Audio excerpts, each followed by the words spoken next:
নমস্কাৰ বন্ধু বান্ধৱীসকল গ্লোবেল জ্ঞান আছামিছৰ আন এটি বিশেষ ভিডিঅ'লৈ আপোনালোকক স্বাগতম জনাইছোঁ। এইটো ভিডিঅ'ত আমি বিটিআৰ যি ৰিক্ৰুটমেণ্ট হৈ গ'ল, ঠিক আছে, আপোনালোকে সকলোৱে জানে যে বিটিআৰত যি ৰিক্ৰুটমেণ্ট হৈ গ'ল, বিভিন্নজনে বিভিন্ন প্ৰশ্ন উত্থাপন কৰিছে, কিন্তু যিসকল ছাত্ৰ ছাত্ৰীয়ে ৰেগুলাৰ DLED বা BEd কৰি আছে বা কমপ্লিট হৈছে, তেওঁলোকে নেক্সট যেতিয়া আকৌ ভেকেঞ্চি ওলাব তাত এপ্লাই কৰিব, তেওঁলোকৰ হাতত সঠিক তথ্য নাই। তেওঁলোকে নেক্সট ৰিক্ৰুটমেণ্টত তেওঁলোকৰ কাট অফ কিমানমান যাব পাৰে বা এইবাৰ কাট অফ কিমানখিনি গ'ল, এই বিষয়ে বিশেষ ভিডিঅ' কোনো ইউটিউব চেনেলে নাই বনোৱা, কাৰণ ৰিক্ৰুটমেণ্ট প্ৰচেছটোত লৈ বিভিন্নজনে বিভিন্ন প্ৰশ্ন কৰি আছে। আমি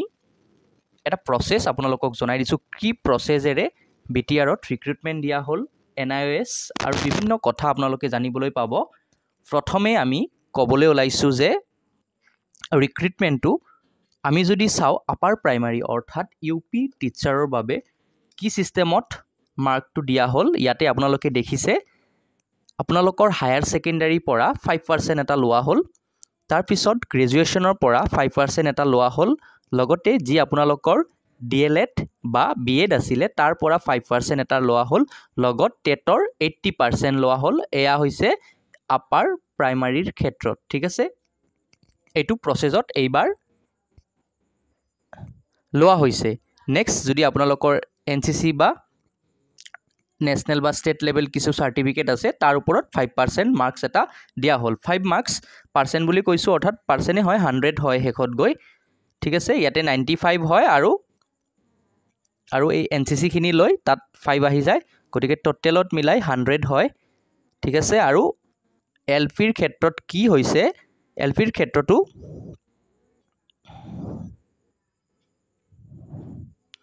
চাওক, ইয়াতে LPৰ ক্ষেত্ৰতো হায়াৰ ছেকেণ্ডাৰী ক্ষেত্ৰত 5%, DLED চাওক, DLEDৰ ক্ষেত্ৰত 5% আৰু ইয়াত BEd বুলি মানে মেনশ্যন কৰা নাই, BEdটো নহ'ব, ঠিক আছে। BEd কৰাসকলে এইটো মানে ৰিক্ৰুটমেণ্টত অংশগ্ৰহণ কৰিব নোৱাৰে LPৰ ক্ষেত্ৰত, ঠিক আছে। ইয়াতে চাওক, শব্দকেইটা মই কৈ দিছোঁ, 5% of mark diploma in elementary education DLED or bachelor of elementary education BELED, BEd নহয় কিন্তু বেচেলাৰ অফ এলিমেণ্টাৰী এডুকেশ্যন, এইটো এটা স্পেচিয়েল এডুকেশ্যন কোৰ্চ হয়। চ' যি নহওক, যিসকল BEd কৰিছে তেওঁলোকে মানে LPৰ ক্ষেত্ৰত অংশগ্ৰহণ কৰিব নোৱাৰে। LPৰ ক্ষেত্ৰত বৰ্তমানৰ সময়ত DLEDটোৱে আছে, গতিকে তেওঁলোকে ৰেগুলাৰ মুডত DLED কৰা হ'ব লাগিব। ইয়াৰ ক্ষেত্ৰত NIOS বাকীখিনি ছেম আৰু 5 আৰু টেটত 85%, টেটে 95 হৈ গ'ল, আৰু 5% যিটো NCC সেইটো ছিষ্টেমটো LPৰ ক্ষেত্ৰতো ছেম, অকণমান আগতে কৈ দিলোঁ। এতিয়া যিসকল নতুন বা ফ্ৰেছ কেণ্ডিডেট এইবাৰ চাই আছে বা অসম টেট দিব, তেওঁলোকে BTR টেট দিব বা এপ্লাই কৰিব, বা তেওঁলোকে কৰিছিল মেৰিট লিষ্টত নাম নাহিছিল, তেওঁলোকে চাওক, প্ৰত্যেকেই গৈ ধৰ্ণা দিব নোৱাৰে, প্ৰত্যেকেই গৈ কি হয়, সকলোৰে আৰ্থিক অৱস্থাৰো কথা থাকে। চ' নিজৰ নম্বৰটো তেওঁলোকে অনুগ্ৰহ কৰি এইটো প্ৰচেছৰ লগত মিলাই চাওক। এই যিখিনি ক্ৰাইটেৰিয়া আমি দিলোঁ, এই অফিচিয়েল ক্ৰাইটেৰিয়াখিনিৰ লগত মিলাই লওক। লগতে আৰু এটা কথা মন কৰিব, ধৰি লওক আপুনি টেটত 105 পালে এপ্ৰক্স 70% হৈ যায়, ঠিক আছে। এই 70 নম্বৰৰ আকৌ ডাইৰেক্ট 70 নম্বৰটো ধৰি নিদিব,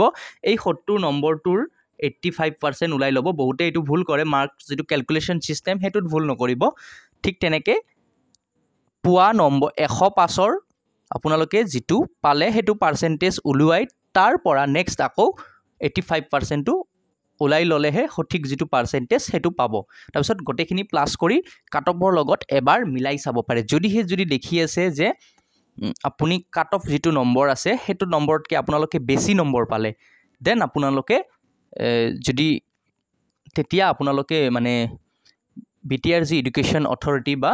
এডুকেশ্যন ডিপাৰ্টমেণ্ট তেওঁলোকৰ লগত মানে যোগাযোগ কৰিব। কিন্তু নিজৰ যিটো নম্বৰ সেইটো এই প্ৰচেছেৰে অন্ততঃ যিসকলে পোৱা নাই বা ভাবি আছে মোৰ লগত অন্যায় হৈছে, অন্ততঃ তেওঁলোকে নিজৰ নম্বৰটো মিলাই লওক। বাকী কাৰ খেলি মেলি আছে কি আছে সেইবোৰ বিভিন্ন চেনেলে কৈ আছে। যদি আপোনালোকে কিবা ডাইৰেক্ট কিবা খেলি মেলি দেখিছে, দেন কমেণ্ট কৰিব পাৰে, বা BTCৰ যিটো এডুকেশ্যন ডিপাৰ্টমেণ্ট আছে তেওঁলোকৰ লগত যোগাযোগ কৰিব পাৰে। ইয়াতে আমি যদি চাওক, ইয়াতে NIOSটো বাতিল কৰি দিয়া হৈছে। NIOS are not কনসিডাৰ্ড বুলি লিখা হৈছে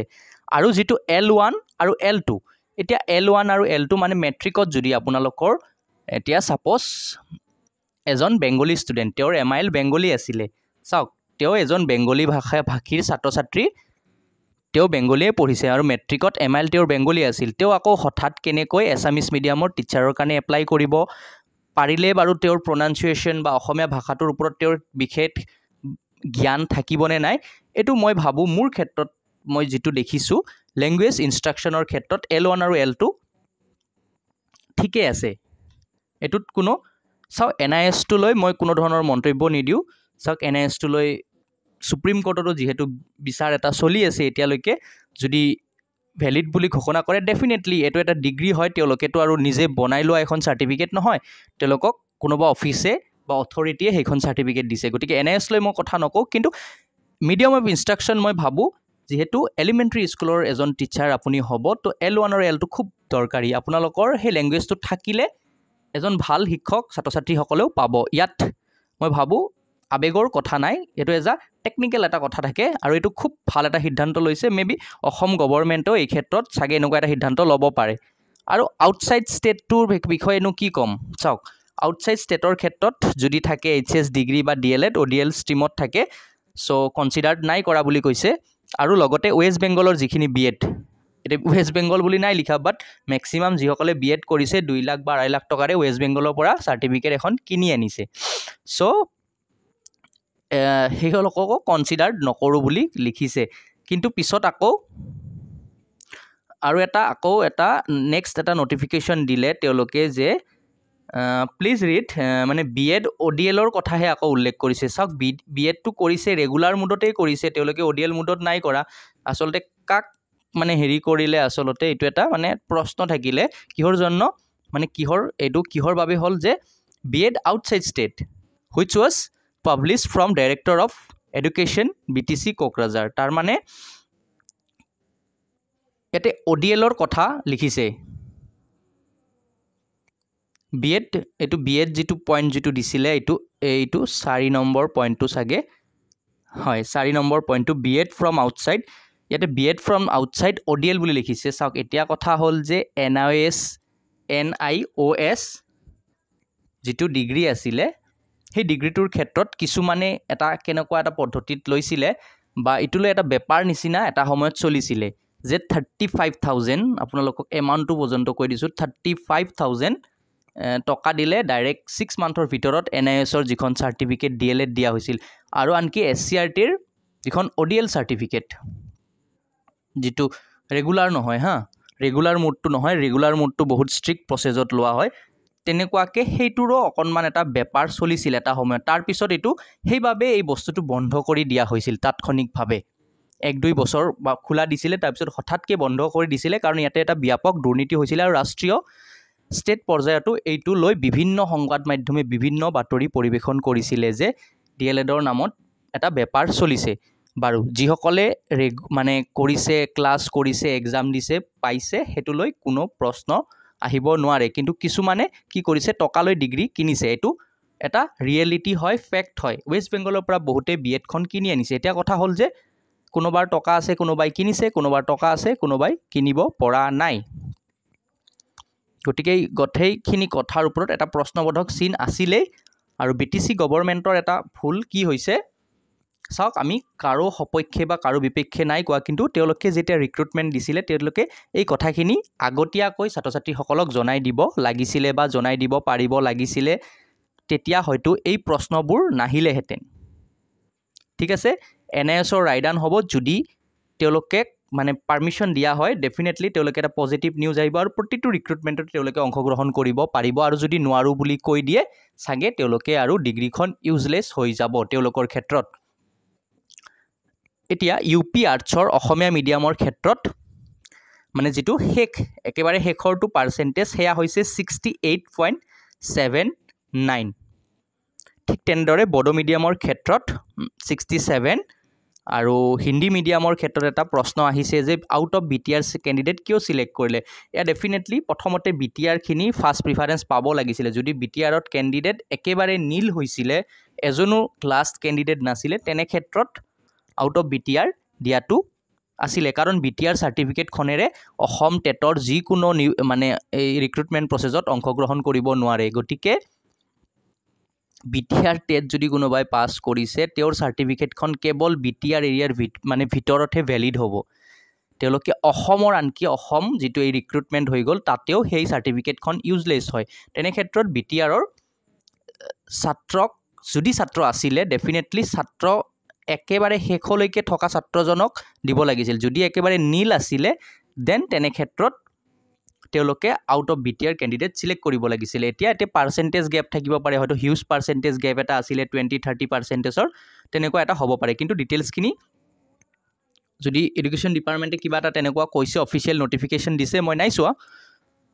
আচ্ছা কোনোবাই যদি জানে এই বিষয়ে কমেন্ট বক্সত জনাওক আৰু কাৰ লগত বাৰু অন্যায় হৈছে ডেফিনেটলি যিসকলৰ লগত যদি অন্যায় কৰা হৈছে আপোনালোকৰ লগত কেনেকুৱা ধৰণৰ অন্যায় হৈছে নম্বৰৰ ক্ষেত্ৰত বাৰু কিবা খেলিমেলি হৈছে নেকি কি খেলিমেলি হৈছে হেয়া জনক নম্বৰৰ ক্ষেত্ৰত ধৰিলক পাৰ্সেন্টেজ আপোনালোকৰ 69 হয় ইয়াতে 68.79 কাট অফ গৈছে ডেফিনেটলি আপোনালোকে কমেন্ট কৰক আৰু এটো কোৰ্ট কেছ কৰিব পাৰে যদিহে ইয়াতে যেটো লিষ্ট মতে যেটো দিছে তেওঁলোকে এই ক্ষেত্ৰত এই বস্তুটো আপোনালোকে মন দিব আৰু কাৰ ক্ষেত্ৰত বা কোনে কোনে এপয়েন্টমেন্ট পালে কোনে এপয়েন্টমেন্ট নাই পোৱা হেয়া জনাওক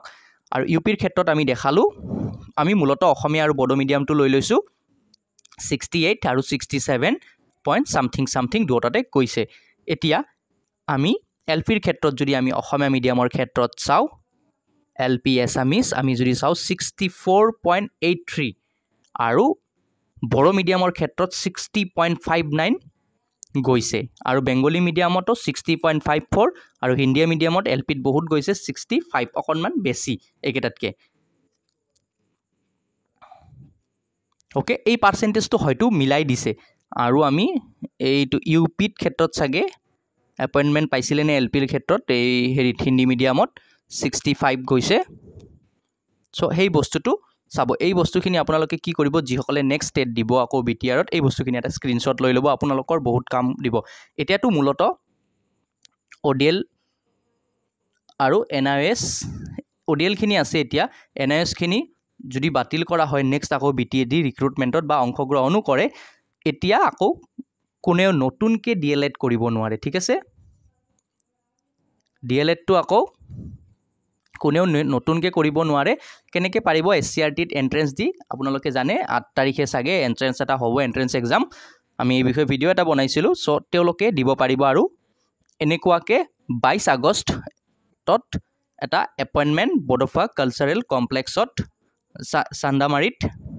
দিয়া হৈছিল কোকৰাঝাৰত আৰু এইকে লৈ মানে এই এপয়েন্টমেন্টটোকে লৈ বিভিন্নজনে বিভিন্ন প্ৰশ্ন উত্থাপন কৰি আছে আমি ইয়াৰে প্লাস মাইনাস আৰু দুটা পক্ষৰে যিসকলে এপয়েন্টমেন্ট পালে এতিয়া ৰিক্ৰুটমেন্টটো এনেকুৱা নহয় যে দুৰ্নীতি হৈছে হোৱা নাই আমি এই বিষয়ে কব যোৱা নাই কিন্তু এনেকুৱা নহয় যে মেধা তালিকাত নথকা ছাত্ৰছাত্ৰীৰ নাম হুমাল ডেফিনেটলি ইয়াত হিউজ টেলেন্টেড ছাত্ৰছাত্ৰী আছে তেওঁলোকক বহুত কংগ্ৰেচুলেশ্যন তেওঁলোকৰ কোনো ভুল ইয়াত নাই যদিহে ডিপাৰ্টমেন্টে কিবা ভুল কৰিছে বা নাম্বাৰৰ এগেইনষ্টত নাই দিয়া হে ডিপাৰ্টমেন্টৰ ভুল হ'ব পাৰে ছাত্ৰছাত্ৰীসকলৰ ভুল কেতিয়াও নহয় ডিপাৰ্টমেন্টে সেইখিনি বস্তু নাই দিয়া ঠিক আছে নম্বৰখিনি মেনশন কৰি দিয়া নাই নামৰ এগেইনষ্টত আৰু এই বস্তুখিনি যিখিনি দিলে এই বস্তুখিনি তেওঁলোকে মই ভাবো এটা কাম কৰিব লাগিছিল